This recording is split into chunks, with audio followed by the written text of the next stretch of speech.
서울 면적의 80%를 태운 영남 지역 산불의 주불이 모두 꺼졌습니다. 산불이 발생한 지 10일 만입니다. 하지만 잔불이 남아있어 여전히 안심할 수가 없습니다. 게다가 오늘부터 영남 지역에 또다시 건조한 서풍이 불 것으로 예보됩니다. 불씨가 다시 살아날 확률이 아주 높습니다. 잔악계나 불조심, 일상 곳곳에서 각별히 주의해 주시기 바랍니다. 이재명 대표는 최근 나흘간 산불 피해 현장을 다니면서 민심을 청취했습니다. 당 차원에선 산불 재난 긴급 대응 특별위원회를 가동해 세 차례 회의를 진행했습니다. 대형 산불의 원인과 대응 개선 방안에 대한 심층적이고 생산적인 토의가 이루어졌습니다. 또 민주당 소속 지자체를 중심으로 피해 지역에 대한 재난 물품 지원, 정부의 지자체 예비비 신속 집행 촉구 등 여러 방안을 시행하기로 의견을 모았습니다. 이 밖에 당 차원의 성금 모금 운동도 시작했습니다. 앞으로도 민주당은 할 수 있는 모든 수단을 동원해 가시적인 조치를 이행하도록 하겠습니다. 이런 가운데 이재명 대표가 중국과 함께 산불 방화를 저질렀다는 가짜뉴스가 극우 세력에 의해 확산됐습니다. 전한길 씨는 북한 간첩이 산불을 냈다는 근거 없는 음모론을 제기하기도 했습니다. 국가적 재난을 정쟁에 악용하는 건 있을 수 없는 일입니다. 용납할 수도 없습니다. 민주당은 재난 극복을 더 어렵게 만드는 이런 가짜뉴스 유포 행위에 강력히 대응할 것입니다. 지금 이 시각 대한민국이 직면한 최대 위기는 바로 헌정질서 붕괴입니다. 헌정질서 붕괴로 대한민국이 무너지고 있습니다. 그리고 그 중심에 윤석열과 한덕수, 최상목이 있습니다. 애초 한덕수 총리가 헌법에 따라 국회가 추천한 3명의 헌법재판관을 곧바로 임명했다면 내란 속의 윤석열은 진작 파면이 됐을 겁니다.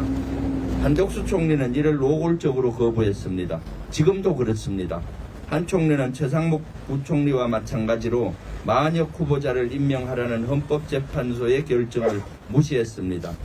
문영배, 이미선 재판관의 임기가 만료되는 4월 18일까지 만역 재판관의 임명을 미루려는 겁니까? 이 2명의 재판관이 퇴임한 뒤 대통령 몫의 2명의 헌법재판관을 임명, 헌법재판소의 기각결정을 이끌어내려는 이른바 윤석열 복귀 프로젝트입니까? 만약 맞다면 헌재 정상화를 막아 내란 수계를 지키는 매우 위험천만한 행위입니다. 대한민국을 무너뜨리는 행위입니다. 미국의 한반도 전문가이자 강경 보수론자인 빅터 차 CSIS 전략국제문제연구소 한국 석자도 이렇게 말했습니다. 윤석열이 파면되지 않으면 한국 내 정치 위기는 해결되지 않을 것이다. 연일 계속되고 있는 거리 시위는 사라지지 않을 것이다.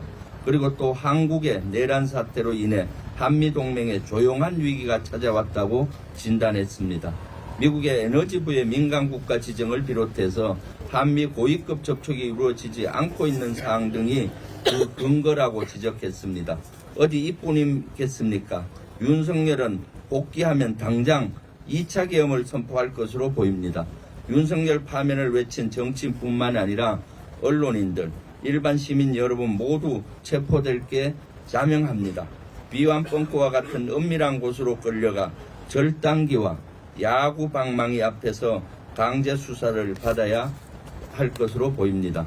윤석열 일당이 원하는 대로 진술하지 않으면 폭파, 제거될 게 불보듯 뻔합니다. 민주주의는 완전히 사라지고 북한과 같은 독재국가가 될 것입니다. 헌법재판소는 정녕 이런 세상을 원합니까? 헌법재판관님, 우리 국민이 간절히 바랍니다. 우리 국민의 명령입니다.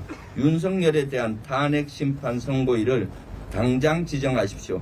피청구인 대통령 윤석열을 파면한다라는 주문을 당장 선고하십시오.